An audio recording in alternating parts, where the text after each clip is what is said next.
Vamos abrir a palavra do Senhor em Salmo, capítulo 79. Aos quartos domingos do mês, nós vemos o terceiro livro dos Salmos. São salmos compostos pelos levitas. Salmo 79. Vou pedir que você mantenha o texto aberto, porque nós vamos meditar nele gradativamente, nós vamos fazer uma leitura gradativa, e assim até o final, os 13 versículos desse salmo. No Brasil, nós temos infinitas leis. Talvez não haja um governante, talvez não haja um brasileiro que saiba quantas leis nós temos. Tantas, tantas, tantas. E curiosamente, nós somos o país em que a lei é menos, um dos países em que a lei é menos cumprida. Nós temos uma relação emocional com a lei.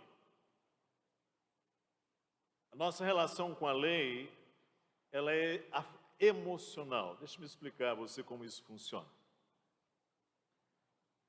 Os cineastas, os autores de novelas, os autores de romance, entendem muito bem isso. E eles captam isso da gente. O que eles fazem? Apanham aquele bandido numa novela, num filme, por exemplo, aquele bandido, pessoa cruel, cínica, criminosa, mas fazem com que a gente se aproxime dessa pessoa, a gente vá à intimidade dela, a gente veja que ela sofre alguma injustiça, a gente vai vendo o seu jeito de ser, a sua personalidade, a sua família, a gente vai se tornando amigo do bandido, no filme. Daqui a pouco, o que está acontecendo conosco? A gente foi captado pela nossa relação emocional com a lei. E a gente não quer mais que o bandido seja tão punido assim. A gente não quer mais que ele seja punido por seus erros, punido por seus crimes. Nós queremos que o mal seja punido. E como é que nós reagimos quando alguém é perdoado? Porém, a nossa avaliação de tal pessoa é que ela não deveria receber o perdão. Como é que nós reagimos? Aqui nós temos o Salmo 79, que é composto pelo levita Asaf, e diz aí os versos de 1 a 4. Ó Deus, as nações invadiram a tua herança, profanaram o teu santo templo, reduziram Jerusalém a um montão de ruínas, deram os cadáveres dos teus servos por cibo às aves dos céus, e a carne dos teus santos às feras da terra. Derramaram como água o sangue deles ao redor de Jerusalém, e não houve quem lhes desse sepultura.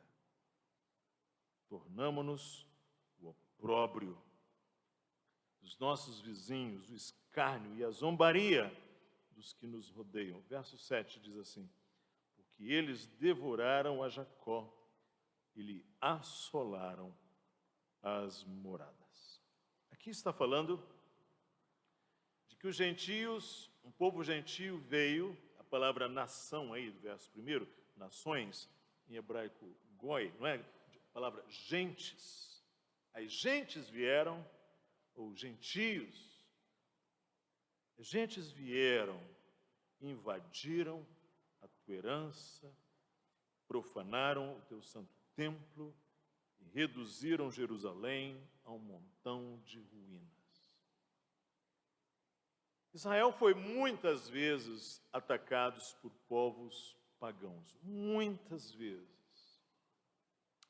De fato, isso já era um aviso de Deus antes de Israel entrar na terra, por meio de Moisés. O Senhor ainda advertiu lá o povo, dizendo, como se diz lá em Deuteronômio 28, os versos 32 a 30 e 36, diz assim: teus filhos e tuas filhas serão dados a outro povo, os teus olhos o verão e desfalecerão de saudade todo dia, porém a tua mão nada poderá fazer. Deus está dizendo que, em vindo a desobediência de Israel, outro povo viria e levaria o povo cativo, o povo de Israel cativo. Verso 36. O Senhor te levará e o teu rei que tiveres constituído sobre ti a uma gente que não conheceste, nem tu, nem teus pais, e ali servirás a outros deuses feitos de madeira e de pedra. Então o Senhor já havia dito que se eles não fossem fiéis à aliança, viriam povos, gentes, e trariam ali o juízo, o sofrimento a Israel. Então Israel foi muitas vezes atacado por povos pagãos. Mas aqui no Salmo 79 parece ser o caso dos babilônios, porque o templo foi destruído, diz aí: as nações invadiram a tua herança, profanaram o teu templo, reduziram Jerusalém a um monte de ruínas. Lá no ano 586, veio Nabucodonosor, rei dos babilônios, invadiu Jerusalém e fez um massacre. Um dos grandes massacres da antiguidade. Foi uma coisa terrível. Os cadáveres foram expostos, mulheres, crianças, foram expostos, jogados assim, em caminhos. Os abutres vieram e comer, não havia sepultura. E há outras cenas muito grotescas que vou evitar de falar, até porque temos crianças aqui. Mas coisas terríveis. Eles destruíram Jerusalém, derribaram o templo, levaram os tesouros, e Jerusalém ficou então, o templo de Jerusalém, apenas em pedras, pedras derribadas. E diz o verso 2: deram os cadáveres dos teus servos, as aves dos céus, as feras da terra, derramaram como água o sangue deles ao redor de Jerusalém, e não houve quem lhes desse sepultura. E como Israel era uma nação muito odiada por seus vizinhos, diz que os vizinhos bateram palma, os vizinhos disseram, bem feito. Os vizinhos zombaram, escarneceram. Eles devoraram a Jacó, que é o povo de Israel, e assolaram as suas moradas. Você tem a assolação dos gentios, os babilônios, está sendo invadindo Jerusalém, o templo, porque Israel foi infiel no cumprimento da aliança. E agora o que o levita faz?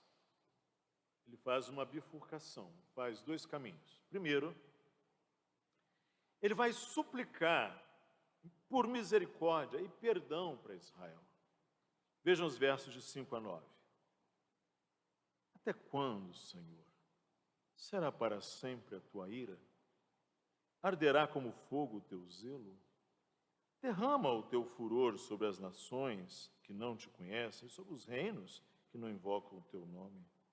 Porque eles devoraram a Jacó e lhes assolaram as moradas. Aí, não recordes contra nós, verso 8, não recordes contra nós as iniquidades de nossos pais. Apressem-se ao nosso encontro as tuas misericórdias, pois estamos sobremodos abatidos. Assiste-nos, ó Deus, e Salvador nosso, pela glória do teu nome, livra-nos e perdoa-nos os pecados por amor do teu nome. Verso 11 vai dizer assim, chegue à tua presença o gemido do cativo, consoante a grandeza do teu poder, preserva os sentenciados à morte. O que ele está dizendo? Ele está dizendo, Senhor, esse não é o povo com quem o Senhor fez uma aliança? Essa não é a esposa do Senhor? Israel não é o teu, nós não somos os teus filhos, nós não somos o povo da aliança do Senhor? perdoa. Não mantém para sempre a tua ira. Lembra-te da tua misericórdia. Não arda a tua ira para sempre, aí diz o verso 5. Derrama o teu furor sobre as nações. Não recordes contra nós as iniquidades de nossos pais. Apressem-se ao nosso encontro as tuas misericórdias. Estamos muito abatidos. Ouve o gemido dos nossos cativos, que foram cativos lá para a Babilônia. Ouve os gemidos dos nossos cativos. Então, lembrado da aliança de Deus com Israel, o levita, em primeiro lugar, pede a Deus perdão para Israel, misericórdia para Israel. Mas o levita pede uma segunda coisa, surpreendentemente, que pode nos chocar. Os versos de 10 a 12. Aliás, ele diz também no verso 6, derrama o teu furor sobre as nações que te não conhecem e sobre os reinos que não invocam o teu nome. Verso 10. Porque diriam as nações, onde está o seu Deus? Seja a nossa vista manifesta entre as nações a vingança do sangue que dos teus servos é derramado. Chegue à tua presença o gemido do cativo, consoante a grandeza do teu poder. Preserva os sentenciados à morte. Verso 12. Retribui, Senhor, aos nossos vizinhos 7 vezes tanto o opróbrio com que te vituperaram. Eles pedem, o levita pede perdão para Israel, mas o levita também pede para que Deus não deixe o gentio, o assolador impune. Ele pede para que Deus puna as nações. Ele diz mais, derrama o teu furor sobre as gentes que não te conhecem, sobre os reinos que não te invocam o teu nome. E os nossos vizinhos, que nos fizeram opróbrio, zombaria, chacota, não é? Que nos fizeram bem feito, ele vai dizer no verso de número 12, retribui 7 vezes tanto o opróbrio com que te vituperaram. Ou seja, retribui perfeitamente, completamente. 7 vezes a ideia é, não deixe nada de fora que não deva ser retribuído. Ele suplica por uma perfeita retribuição do mal que os babilônios estão fazendo ao povo da aliança. E aí eles terminam com o voto, o levita termina com o voto de consagração. Quanto a nós, teu povo e ovelhas do teu pasto, para sempre te daremos graças, de geração em geração proclamaremos os teus louvores. É interessante, não é? Aquela era uma gente massacrada, perderam famílias, perderam parentes, perderam casa, perderam o bom nome, perderam a honra, mas eles dizem, o Senhor nos perdoando, e o Senhor punindo os nossos inimigos, nós continuaremos a ser teu povo, ovelhas de teu pasto, e para sempre te daremos graças, de geração em geração, proclamaremos os teus louvores. Quero chamar a sua atenção para algumas coisas neste salmo, porque eu sei que há coisas aqui que nos inquietam. Primeiro, o levita reconhece que há realidades que Deus ama e nas quais ele se compraz, e por outro lado, que há realidades que Deus abomina, odeia. Preste atenção, irmão, uma coisa importante que você pode conferir na sua Bíblia com o tempo. Amor e ódio não são afetos de lógica inteiramente opostas, como às vezes nós imaginamos. Ou seja, para amar o bem, você precisa aborrecer o mal. Para ser um promotor do bom, para ser bondoso, você precisa ser alguém que rejeite o que é mal, o malfeitor. Ou seja, não há como você amar o bem sem aborrecer o mal. E Deus é assim. Só que nós, seres humanos, não temos equilíbrio aqui. Esse é o nosso problema. Porque a nossa ira é sem limites. A nossa ira é pecaminosa. Se Deus nos der a cadeira dele, o trono dele, por um dia, a gente faz um estrago total. Porque nós somos ilimitados. Nós somos pecadores da nossa ira. A gente perde o controle. E mais, nós temos contradições. Porque às vezes nós amamos, temos amor às coisas que nós deveríamos desprezar, e às vezes nós odiamos e desprezamos realidades que nós deveríamos amar. Nós somos seres de contradições. Nós deveríamos amar a Deus com todo o nosso coração, com toda a nossa alma, com toda a nossa força, com todo o nosso entendimento. Nós deveríamos amar o nosso próximo como a nós mesmos. Mas você sabe, o que às vezes acontece é que nós odiamos a Deus e odiamos o nosso próximo. Às vezes nós nos alegramos com coisas que Deus não se alegra, se entristece. E às vezes nós nos entristecemos com coisas que alegram ao Senhor. Nós somos seres assim. E o levita suplica a Deus que exerça um juízo completo e perfeito sobre os inimigos. Isto aqui é algo que chama muito a atenção das pessoas. E as pessoas, quando leem um texto assim, dizem: não, isso só pode ser uma coisa do Antigo Testamento. No Novo Testamento não deve ter uma coisa assim, não. Não é possível que isso esteja na Bíblia. Porque Deus pedindo, o levita orando para que Deus faça ali vingança contra os inimigos dele. Você sabe como acontece conosco, não é? Nós tendemos a ser justiceiros. Esse é outro tema explorado pelos cineastas, pelos autores, pelos romancistas. Eles colocam lá uma pessoa sofrida, injustiçada, daí a pouco o que nós estamos fazendo? Nós quase pegamos uma arma para nós fazermos justiça a nós mesmos. Porque nós tendemos a sermos justiceiros. Agora, o Senhor exerce vingança. O Senhor faz vingança. É interessante que ele diz: minha é a vingança. Mas antes que você entenda isso, eu queria que você entendesse o seguinte: as súplicas do levita aqui neste salmo não têm característica individualística. Ou seja, ele não está pensando nele mesmo, só nele mesmo, eu, nós, eu. Preste atenção um pouco nisso, porque isso vai te ajudar.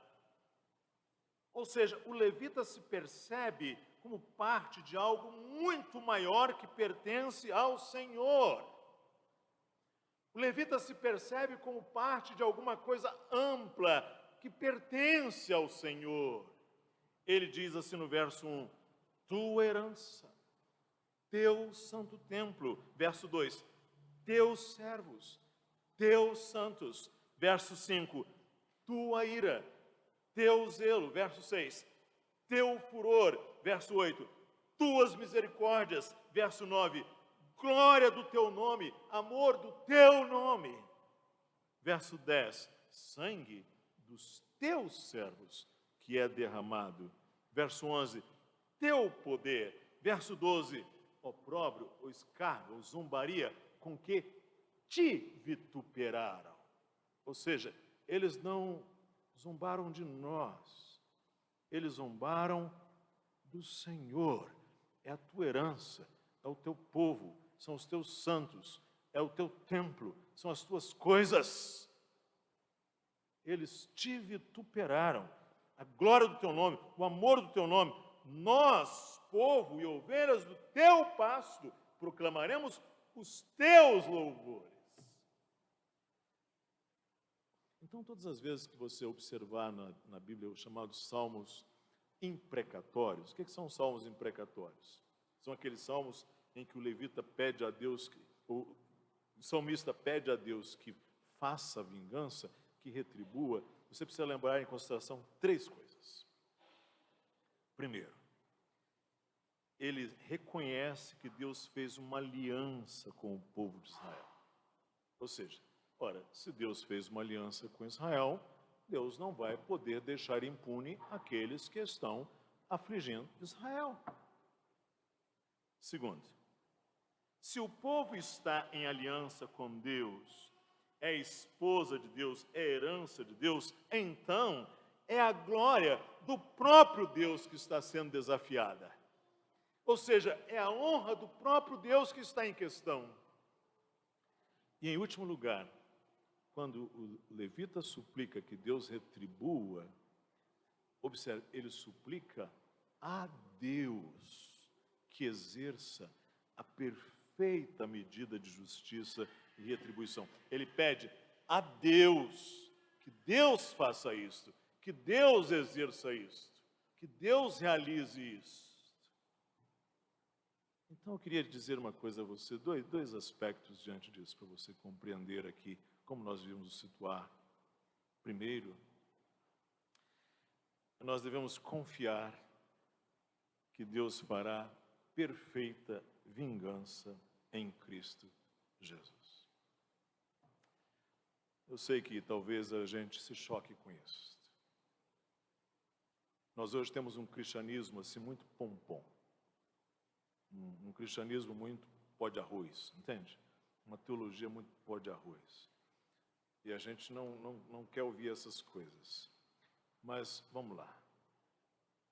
Nós precisamos confiar de que Deus fará vingança perfeita em Cristo. O profeta Isaías diz: o dia da vingança do Senhor, ano de retribuições pela causa de Sião. Vou ler alguns textos para você. Naum capítulo 1, diz assim: o Senhor é Deus zeloso e vingador. O Senhor é vingador e cheio de ira. O Senhor toma vingança contra os seus adversários e reserva a indignação para os seus inimigos. O Senhor é tardio em irar-se, mas grande em poder, e jamais inocenta o culpado. O Senhor tem o seu caminho na tormenta e na tempestade, e as nuvens são o pó dos seus pés. E o profeta vai dizer que Deus vai fazer vingança por meio de Cristo, do Messias, do seu rei. Veja Isaías 61, ele diz assim: o Espírito do Senhor Deus está sobre mim, porque o Senhor me ungiu para pregar boas novas aos quebrantados, enviou-me a curar os quebrantados de coração, a proclamar a libertação aos cativos e a pôr em liberdade os algemados, a pregoar o ano aceitável do Senhor e o dia da vingança do nosso Deus, a consolar todos os que choram e a pôr sobre os que em Sião estão de luto uma coroa em vez de cinzas, óleo de alegria em vez de pranto, veste de louvor em vez de espírito angustiado, a fim de que se chamem carvalhos de justiça, plantados pelo Senhor para a sua glória. O profeta está dizendo que Jesus Cristo proclama o dia da vingança do nosso Deus. Essa é uma razão porque o apóstolo Paulo vai dizer assim: não vos vingueis a vós mesmos, amados, mas dai lugar à ira, porque está escrito: a mim me pertence a vingança, eu retribuirei, diz o Senhor, citando Deuteronômio 32, 35. A mim me pertence a vingança, e diz, ele promete: eu retribuirei, diz o Senhor. Esse é um texto citado amplamente no Novo Testamento. Hebreus 10, 30, 31 diz assim: ora, nós conhecemos aquele que disse: a mim pertence a vingança, eu retribuirei. E outra vez, o Senhor julgará o seu povo. Horrível coisa é cair nas mãos do Deus vivo. Quando vier o Senhor Jesus Cristo, o apóstolo diz assim aos Tessalonicenses: quando do céu se manifestar o Senhor Jesus com os anjos do seu poder, em chama de fogo, tomando vingança contra os que não conhecem a Deus e contra os que não obedecem ao Evangelho de nosso Senhor Jesus. Estes sofrerão penalidade de eterna destruição, banidos da face do Senhor e da glória do seu poder, quando vier para ser glorificado nos seus santos e ser admirado em todos os que creram naquele dia, porquanto foi crido entre vós o nosso testemunho. Virá o Senhor Jesus, tomando vingança contra os que não conhecem a Deus e contra os que não obedecem ao Evangelho de nosso Senhor Jesus Cristo. O levita pede: Senhor, derrama a tua misericórdia sobre nós, com base na tua aliança, e exerce vingança contra os teus adversários, contra aqueles que te vituperaram. Exerce vingança. E sabe, irmãos, o Senhor respondeu à oração do levita. O Senhor respondeu esse Salmo 79.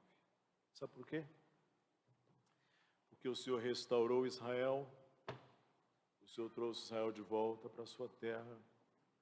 E sabe o que aconteceu com Babilônia? O Senhor destruiu Babilônia.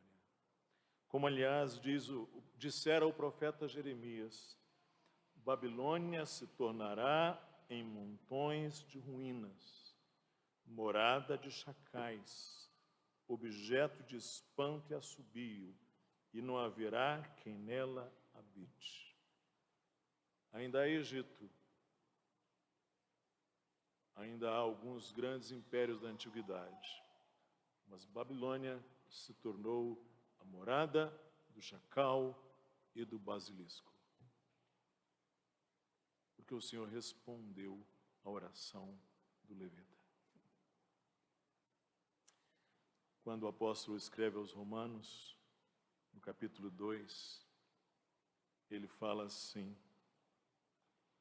ele diz, Romanos capítulo 2, a partir do verso 3, você despreza a bondade, a tolerância, a longanimidade, ignorando que a bondade de Deus é que te conduz ao arrependimento. Mas segundo a dureza do teu coração impenitente, acumulas contra ti mesmo a ira para o dia da ira e da revelação do justo juízo de Deus, que retribuirá a cada um segundo o seu procedimento. A vida eterna aos que, perseverando em fazer o bem, procuram glória, honra e incorruptibilidade, mas ira e indignação aos facciosos que desobedecem à verdade e obedecem à injustiça. Tribulação e angústia virão sobre a alma de qualquer homem que faz o mal ao judeu primeiro e também ao grego. Assim, todos os que pecaram sem lei, também sem lei perecerão, e todos os que com lei pecaram, mediante a lei serão julgados, e não haverá acepção de pessoas. Então, em primeiro lugar, o Senhor vai fazer vingança completa, perfeita, por meio de Jesus Cristo. Esse é o ensino da Bíblia.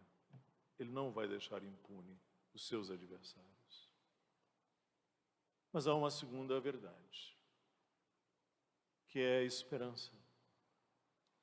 É confiar que há completo perdão para os que são remidos pelo sangue da nova aliança. Há completo perdão para os que são remidos pelo sangue da nova aliança. Sabe por quê? Porque na cruz, Deus tomou vingança dos nossos pecados em Cristo. A vingança que era contra nós, reservada, a ira que era para nós, o Senhor fez cair sobre Cristo. O zelo que era contra nós, o Senhor lançou sobre Cristo.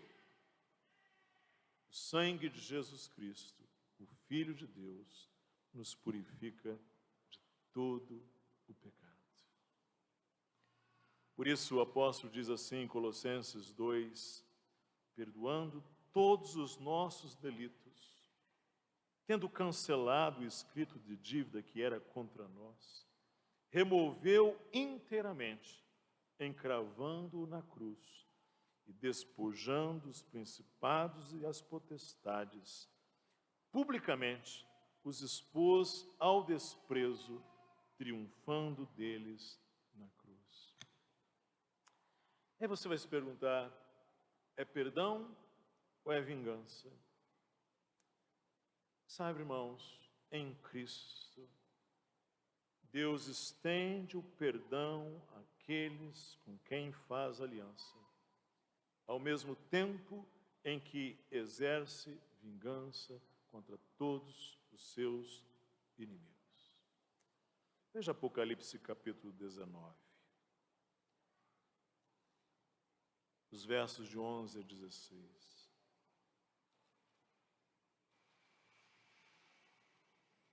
Apocalipse 19, os versos de 11 a 16, diz assim: Vi o céu aberto, e eis um cavalo branco.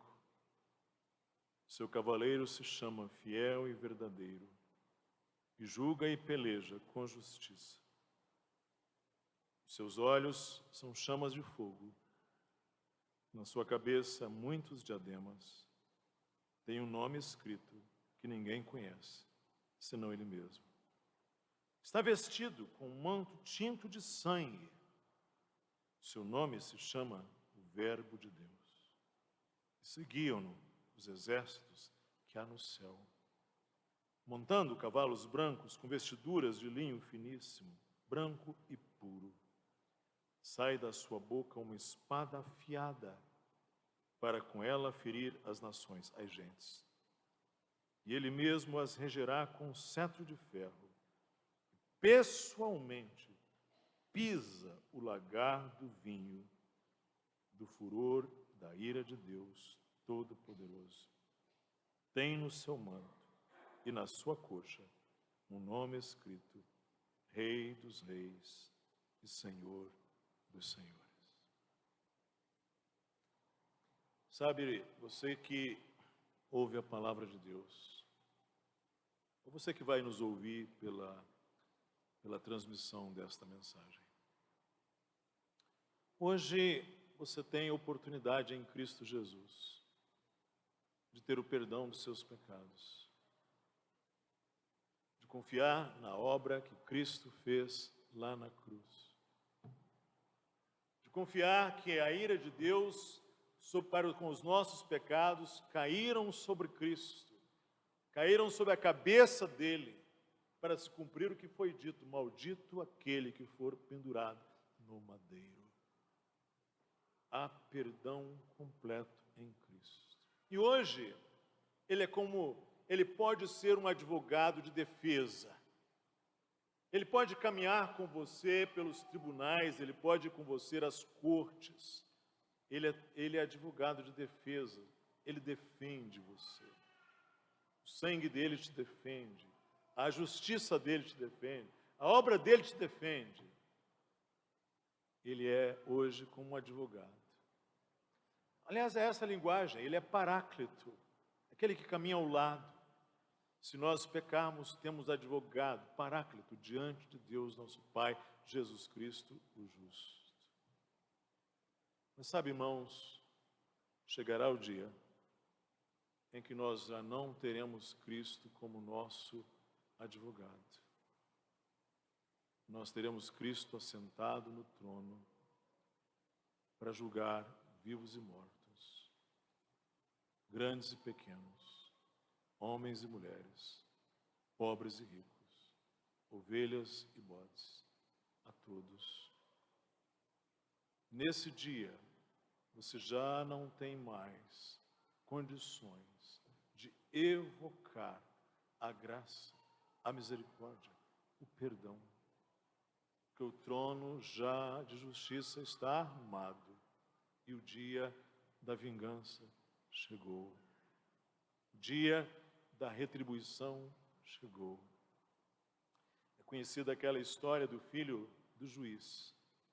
Enquanto o juiz estava fora da cadeira, ele defendia o seu filho. Mas no dia em que o juiz assentou-se na cadeira de julgar, acabou a oportunidade da graça. Era tempo do domínio, da justiça, do prevalecer da lei. Você precisa se refugiar em Cristo hoje, já, e há perdão completo para quem está em Cristo Jesus, porque virá o dia da justa retribuição, haverá o dia da vingança do nosso Deus. O Senhor vai fazer justiça completa. Horrível coisa é cair nas mãos do Deus vivo. Deus não se deixa escarnecer. Ele é Deus todo santo. A palavra dele se cumprirá plenamente. Que o Senhor nos abençoe. Amém. Vamos orar? Senhor, hoje a oportunidade do perdão está aberta. Há perdão em Cristo. Mas o Senhor é um Deus santo, que não deixará ser desonrado, ser infamado, ser zombado, ser escarnecido. O Senhor é um Deus puro. O Senhor não vai deixar o mal triunfar. O Senhor fará justiça completa. E como Cristo apregoou o dia da vingança do nosso Deus, nós aguardamos um dia em que todos haveremos de comparecer diante do tribunal de Cristo. Convém que naquele instante estejamos cobertos pelo sangue de Jesus Cristo, Filho de Deus, que nos purifica de todo o pecado. Oramos em nome dele mesmo. Amém.